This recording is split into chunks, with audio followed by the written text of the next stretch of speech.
In today's video, we're going to be taking a look at the Toronto Raptors and why they are such a scary team going into the future.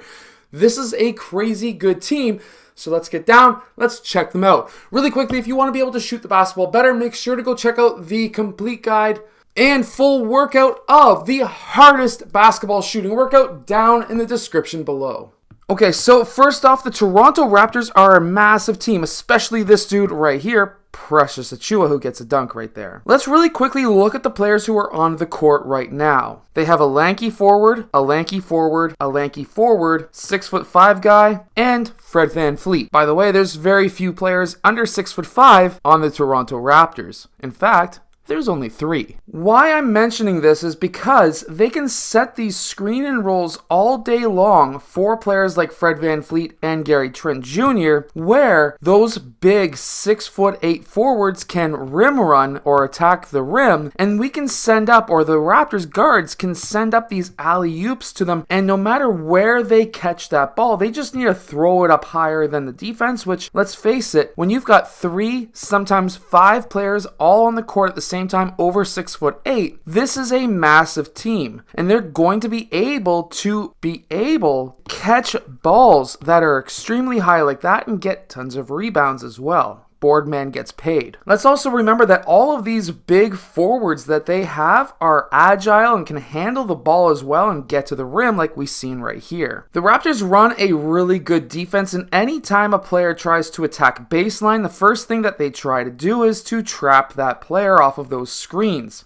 They're very good at being able to do this because of their length. Look at Pascal Siakam and what looks to be Gary Trent Jr., both very tall, very long players, with OG Anunoby, who's also around 6'8", at the point. Look at this. All of these guys are over 6'5". There's no one true point guard either. The closest thing to a point guard is Gary Trent Jr. However, because they have long players who can dribble, they can be able to run an offense, a positionless offense, transition from defense to offense quite easily and get these layups. In fact, this is the future, I think, of the NBA.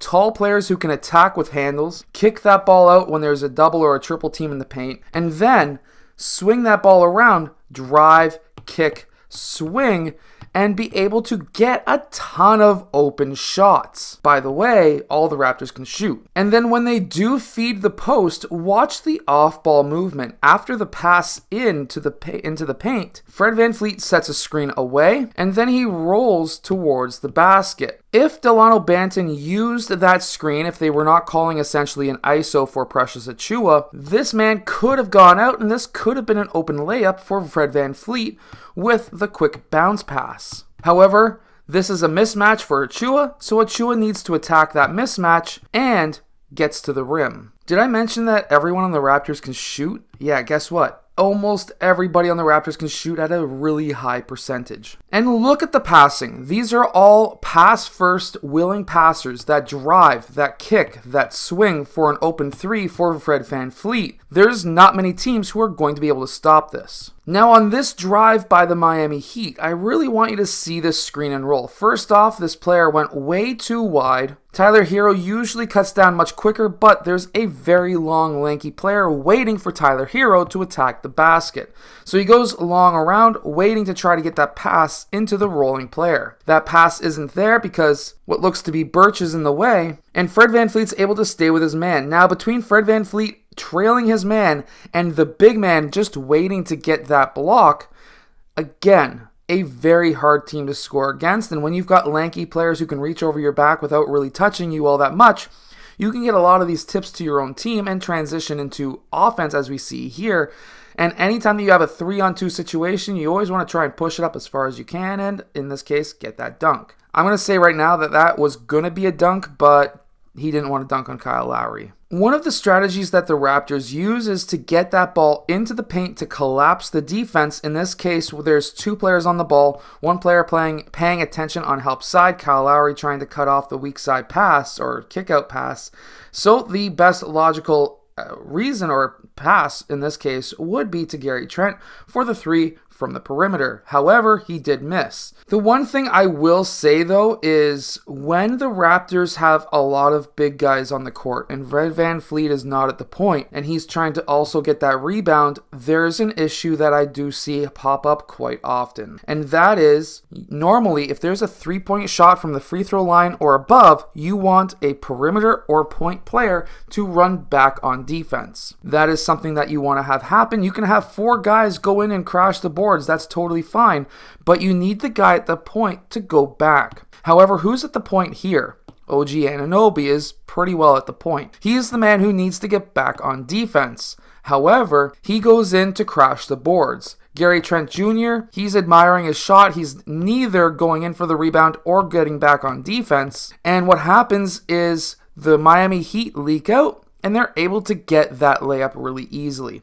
So there's a lesson to all of you younger players who may be watching this on what to do on a 3-point shot. Now, plays like this are really handy. A dribble handoff to Pascal Siakam. He gets that pass over to the point to Koloko. Koloko swings that ball over to Fred VanVleet. Now, I really want you to pay attention to the defense here. If we go back, the ball starts on this side. There's screening action happening on this side that's distracting this defense here. These 2 guys are paying attention to the ball. As soon as they swing that ball around, I want you to pay attention to the faces of these guys. At this point, his back goes to the play. He's worried about what's happening over here.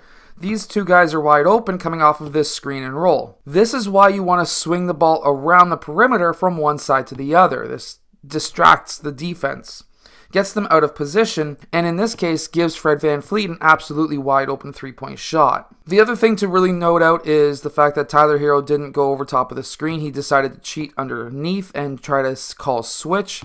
This is not a good switch. A big man for a small guy is never a good switch, and so the big man stays back. He doesn't want to get attacked by Fred VanVleet. He's a very aggressive player attacking the rim. So because nobody was popping out to Fred VanVleet or going over top of the screen, that leaves him wide open for a 3. Anytime that your man goes underneath a screen or wants to switch and the switch doesn't come, you need to drain that 3 every single time or at least take it. This is why the Toronto Raptors look scary. They are a massive team. They are a very young team. They have a huge potential going into the future, especially with players like Koloko who can match up against Chet Holmgren and Victor Wembanyama in a few years. And, of course, the veterans like Pascal Siakam and, in a few years, the veteran Scotty Barnes, he's still a second-year player now, will be developed to a point where they will be some of the top players in the league. And on the defensive end, to basically defend the massive players who are coming into the league, Chet Holmgren and Victor Wembanyama, Koloko is going to be very, very, very important on the defensive end. I hope that this video has helped you become a better basketball player or team. Make sure to go check out the hardest basketball shooting workout down in the description below, or if you're a coach, the 5-Out Complete Guide down there as well. I'll see you guys again next time. Hit that like button and subscribe.